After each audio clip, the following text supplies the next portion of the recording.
It was supposed to be a historic moment. World leaders, journalists, cameras, algadored under one roof at the 2025 Global Leadership Trade Summit in Geneva. The studio buzzed with light and chatter, but something felt off. There was tension, and everyone could feel it. Captain Ibrahim Traoré arrived quietly, his posture upright, his uniforms spotless, his expression calm, Bhutan readable. He wasn't the loudest in the room, but people turned when he entered. Hecaried presence. A moderator smiled and introduced the panel. Among them, U.S. President Donald Trump sat with arms crossed, already shaking his head. Minutes into the talk, Trump interrupted the speaker to declare, "I've said it before and I'll say it again. Countries like Burkina Faso don't exactly bring much to the table." The room froze. Laughter came from a few in the back. Others looked down, avoiding eye contact. Traoré blinked slow. He didn't speak. Not yet. But behind that silence, something began to burn. And when the camera zoomed in, they caught it. The look in his eyes that said, "You've gone too far." The moderator shifted awkwardly. "Let's stay respectful," she said nervously, trying to move on. But Trump leaned forward and said louder, "I'm just being honest. You don't fix failing countries, be pretending they matter." That was it. Captain Ibrahim Traoré slowly removed the earpiece, translating the English audio. He stood, not fast, not aggressively, just stood. The air tightened. "I came here to speak of partnership," Traoré said, taught his voice even not to be measured like him at an auction. Cameras locked on him. Phones went up. Live streams explode. Trump smirked. "Well, if you can take a little truth." "Truth," Traoré cut in softly. "Truth is that my people dig gold you wear on your wrist, grow cocoa you eat in your sweets, yet we are reckoned nothing." Gasps. A journalist dropped his pen. "No one here is beneath anyone," Traoré added. "But some speak like they've forgotten Thathasaur has eyes." For a moment, even Trump was quiet. Button, with a shrug, he muttered, "Here we go. Another victim speech." That's when the shift happened. Not in Traoré's voice, but in his eyes. The storm was coming. Burkina Bay viewers watching at home were already tearing up. Social media was catching fire. Hashtags like Respect Africa and I Stand With Traoré began trending. But inside that studio, Trump still didn't get it. He lowed that cold, dismissive chuckle. Then, just loud enough for his mic to catch it, he said, "Some leaders looked like they just came from a jungle parade." It was whispered, but microphones hear everything. The silence that followed was suffocating. Even Trump's Alice looked shocked. Traoré didn't raise his voice. Instead, he stepped back from the table, looked directly into the camera, and spoke not just to the room, but to the world. To every child watching this, your skin, your village, your story, it is not comfortable, it is sacred. Then he looked at Trump for the final time. "I will not sit here and be degraded for applause. If this is the purpose of being heard, I'll walk out and let silence speak louder than your insults." And he turned and walked out. The moderator froze. The audience rose. Even Trump looked shaken. Outside, reporters chased Traoré, begging for a statement. But all he said was, "The world hardened now. Let it decide who stood for truth." As Traoré walked out of the studio, cameras scrambled. One lens caught the quiet fury in his eyes. Another zoomed in on the veins in his clenched hand. Social media didn't wait. The clip hit X, formerly Twitter, and within minutes, it was everywhere. African leader walks out on Trump. Say something. A young girl in Burkina Faso whispered to her mother, "Did he just stand up for us?" Her mom nodded, wiping tears away. In New York, a university professor paused her lecture to replay the footage. In Ghana, a school paused for a moment of silence. In Washington, the summit hall remained frozen. The moderator looked panicked. Trump sat smug, but it didn't last long. Phones in the audience buzzed non-stop. Then Kamitha, hashtags Traoré walked. I stand with Ibrahim. Africa deserves respect. Inside the green room, Traoré stood quietly. His advisors asked if he wanted to return. "No," he said softly. "I came with peace. But if peace is mocked, silence speaks louder." He sat. His phone lit up. A message from a child read, "Thank you for standing." You made me feel seen. Meanwhile, inside the summit, Trump smirked and leaned toward the mic. Well, I guess we struck a nerve, he said, chuckling. Maybe heckled and take the heat. Laughter from a few in the back, but most of the room remained still, unsure whether to clap or cringe. A scene reporter whispered, "Did he really just say that?" Trump continued, "I've wasted. We can't be soft. We're here to speak facts, not feelings." Then came the twist. He added, "If Somione walks out because they're too sensitive, maybe they weren't ready for your leadership." Boom. That was the clip. But instead of hurting Trey's image, it backfired hard. That night, major anchors called Trump's remarks tone-deaf and deeply offensive. Former diplomats from Kenya, France, and even Canada condemned him. Even a retired U.S. senator tweeted loud, "It's dignified." Tordish howled, "What real strength looks like." In Burkina Faso, people filled the streets, not in protest, but in pride. Music-laden flags waved. They didn't see a walkout. They saw a stand-up. Backstage, Tro's aide said, "The world is shifting. You've just become a symbol." Traoré didn't smile. He just said, "I never wanted to be. I only wanted us to be heard." The next morning, the world woke up different. Outside the UN headquarters in New York, a silent crowd gathered. No yelling, no speeches, just seeing one caught everyone's attention. Held by a 9-year-old African boy in our school uniform. The cardboard read, "Ibrahim Traoré, thank you for standing for me." The photo went viral. News outlets picked it up in every language. TikToks flooded timelines with reactions, people crying, people speaking. In the studio, journalists asked each other, "Why is this moment thinning so hard?" Because it was more in politics. It was about dignity, about respect, about the years Africa was spoken about, not with the clip of Tro's speech. Your village, sacred, played on repeat with violence and it. People began stitching the video with emotional messages. Celebrities, scholars, even athletes joined in. Back in Burkina Faso, elders gathered under a mango tree. One said, "We've waited a long time for a voice like his." Another replied, "It didn't roar, it whispered," and the world heard it. And far away, Captain True sat alone in a quiet room, watching the boy with the sign. He closed his eyes, and for the first time in days, he let a tear fall. 2 days later, in the quiet heat of a Saho village, a boy named Malik handed his grandfather a folded note. He had written it the night before, using an old pencil and lined paper. His grandfather, a retired teacher, read the letter aloud under a neem tree as neighbors listened.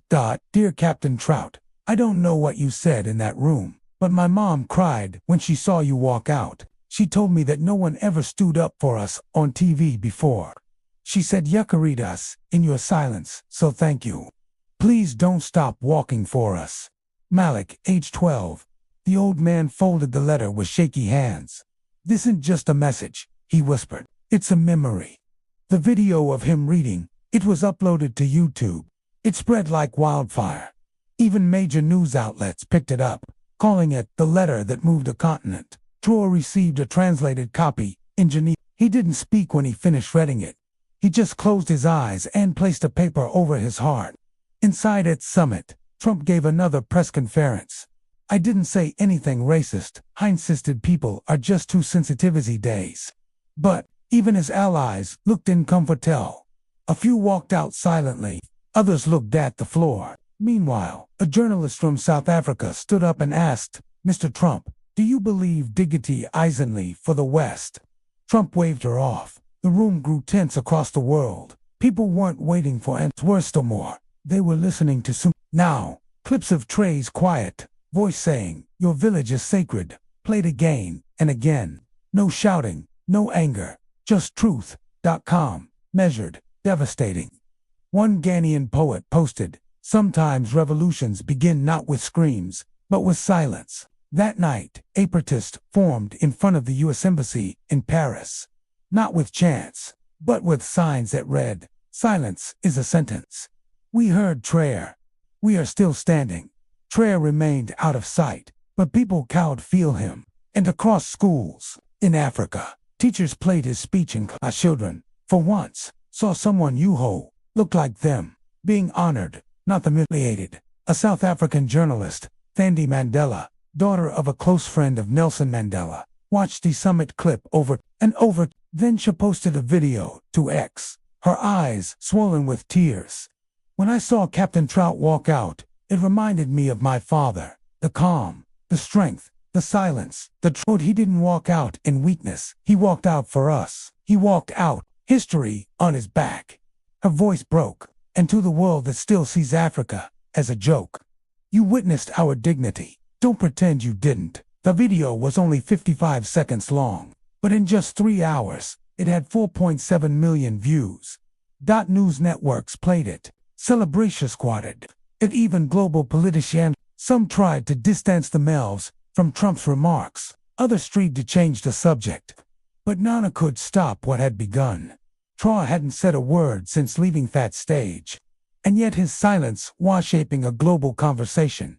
Back in his hotel room, Traoré Civiloni, the message from Thandi played on screen in front of him. This time, Hugh whispered out loud, "I didn't walk for cameras. I walked for the children watching." 3 days after Traoré's walkout, an honored backstage clip was leaked by a summit staffer.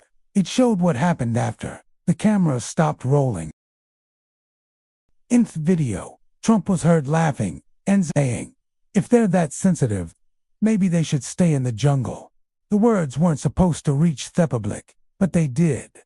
The backlash was immediate. CNN broke the story first, then BBC, then Al Jazeera. Protests erupted in Dar, Lagos, Paris, and New York. Youth filled the streets holding cardboard signs reading, "We are not invisible. Dignity has no color."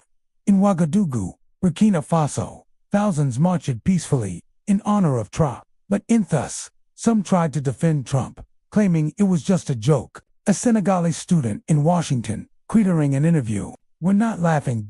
We're bleeding inside." Captain Traoré still hadn't spoken, but pressure was mounting. His silence was no longer just powerful. It was deafening by now. African leaders who once kept quiet began to rise. The president of Namibia publicly said, "If one of us is insulted, we are all insulted." Kenya's deputy foreign minister withdrew from a pending U.S. trade round. Even the African Union held a special session livery-aimed globally. But the moment that shook the world came from an unexpected U.S. diplomat who had served in West Africa broke down during a CNN interview. Her voice trembled. "I've worked in Burkina Faso. I know the kind of quiet strength that man carries." When he walked out, it wasn't just one leader leaving a room. It was the ghost or fevery ancestor rising to follow him. Fincher was silent. Tears welled up in the diplomat's eyes as she whispered, "We lost something that day, but Africa found something." That clip became the most shared video of the week. Still, Traoré said nothing. But inside his hotel, his team was planning something. Something big. Not a press conference, not a speech, but a moment. A moment Stewart would never forget. The UN had planned a follow-up meeting in New York to repair the damage. Every hair in the main hall had a nameplate at the front row. United States, United Kingdom, France, and beside them, Burkina Faso. But the seat for Burkina Faso was empty. That just one white rose rested on it. No one understood why until a letter was read aloud by the Secretary General. It was written by Captain Traoré himself. "I do not sit in rooms where my people are shamed. I do not trade handshakes for humiliation. I do not return unless dignity walks through the door before me. This chair is not empty. It is full of history, of struggle, of memory. And until respect is restored, it will remain exactly as you see it." Captain Ibrahim Traoré. The room was silent. One delegate from Brazil stood up, then South Africa, then Chile. One by one, leaders rose in respect. The camera panned slowly across the hall, and all that could be heard was applause. Long, slow, emotional, even in absence. Traoré had spoken louder than ever. In a live interview, a young African journalist named Zainab was asked about the summit. She hesitated, then simply said, "I didn't cry when he walked out. I agreed when he stayed silent. The host leaned forward, confused. Why? Zab wiped a tear and explained. Because when someone powerful stays quiet, after being insulted, it means the insult hit deep, it hurt. That single moment went viral across Saf, and then something unexpected penned. True broke his silence. He appeared, not in a political interview, but in a short, quiet video filmed with a phone, sitting on a rooftop in Ouagadougou sunset. I didn't walk out because I was angry, he said softly. I walked out because I saw my mother's eyes in the room, and should have served more. His voice cracked. I walked out for every African child has ever been made to feel small in a room full of cameras. He paused, and then just before the screen faded to black, one single tear rolled down his cheek. The internet just exploded. It wept. The morning after trial raised rooftop video and live. Something happened, no unexpected. A call came in. It wasn't just from an aide. It was from the U.S. Vice President Traoré. Didn't answer immediately. He let it ring. His advisor looked at him surprised. You're not going to take it, Trey said still then, said calmly. Respected Laodis, not always respect, but after 5 minutes of silence, he picked up Thievis, President of the United States, apologized sincerely. I can't undo what was said, he admitted, but I can acknowledge what was lost, and what must be rebuilt. Trey listened quietly. When he finally spoke, his words were slow, deliberate. The apology is not for me. It's for every name that was never spoken. For every child who never got to speak back. That line echoed across the world. Nushanos replayed it over and over. Even American school children were taught it in class. And that night, something next happened. The lights of the Eiffel Tower lit up in the colors of Burkina Faso's flag. Paris crying, applauding, the whole world watching. A few weeks passed. The fire hadn't faded. Instead, it grew brighter. Across Africa, young artists painted murals of Traoré. In Ethiopia, students staged plays reenacting his speech. In South Korea, a choir sang Rise, Afrikain, his honor. Then came the news.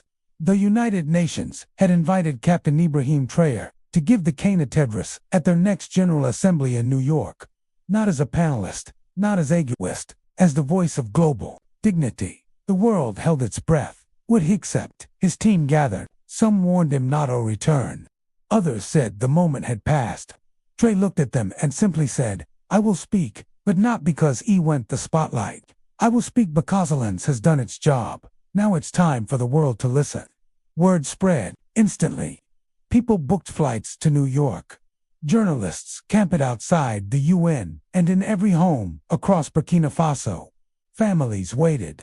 Some prayed. Some wept because they knew this wouldn't just be a speech. It would be history. The morning of the United Nations Assembly, the streets of New York were packed, not with protesters, not with tourists, but with people holding signs in dozens of languages. Western with Traoré. History is watching. Let Africa speak. Inside the UN General Assembly was filled to capacity. Every seat was taken. Security was tight. Journalists were silent. Then the door opened. Captain Ibrahim Traoré stepped into the hall, not flanked by soldiers, but by children from different countries. A Syrian girl, a boy from Ghana, a child from Haiti, a boy from Palestine, a girl from Ukraine. Each one walked with him, hand in hand. The entire room stood up. No applause, just silence, the kind of silence you can feel. He reached a podium, adjusted the mic, and began. I am not here to accuse. I am not here to entertain. I am here because the world has a wound, and pretending not to feel it is not healing it. People leaned forward, even those who unsmacked him. Now listened. Captain Traoré's voice was calm, steady, but each word cut deep. He didn't yell. He didn't insult. He didn't even mention Trump by name. Instead, he spoke of dignity, of forgotten villages, of cocoa farmers, of grandmothers with sun-wrinkled hands, of African children who only see their leaders on TV when there's war. We are more than headlines, he said. We're not your poverty projects. We are our partners in humanity. He paused, letting the room breathe. Then he told a story of his own father. Whoa, Never went to school, but taught him own sentence. He never forgot. Son. The day they mock your silence, speak not with fire, but with truth. Traoré looked up to the world. I say this, Africa will no longer whisper, enthroned. It helped build. And if we must walk out again, we will walk out with our heads higher than before. Then came his final sentence. He looked at the children behind him and said, if I do not speak for them, then I was never a leader, just a title. The entire room stood applauding, crying. The world had heard. The speech played across every screen on earth, in homes, schools, churches, mosques, smartphones. In a remote village in Mali, an elder wiped tears from his eyes and whispered, we are no longer invisible. In Brooklyn, a teacher paused her class and asked her students, what did you feel watching him speak? One child replied, I felt proud, and I'm not even African. Even world leaders, who once stayed silent, now released statements off split. The clip of Traoré's final sentence became the most replayed political moment of the year. Within 48 hours, over 2 billion people had watched it. But what mattered most was what happened afterward. Burkina Faso saw a record rise in school enrollment. Young Africans created movements titled Walk Like Traoré, Speak with Dignity. And on that same unstage, where he once walked out, now portraits of African heroes hung proudly, not in the shadows, but on thralls where the world could see. If this dream moved your heart, if it made you cry, if it made you feel proud of who we are, please don't just scroll. Like this video. Subscribe to this channel for more stories that speak truth. Top hour. Comment below what part of history hit you the hardest. Let's fill this comment section with love, unity, and dignity. Because when we stand with each other, the world listens. Stand with Traoré. Africa deserves respect. Let voice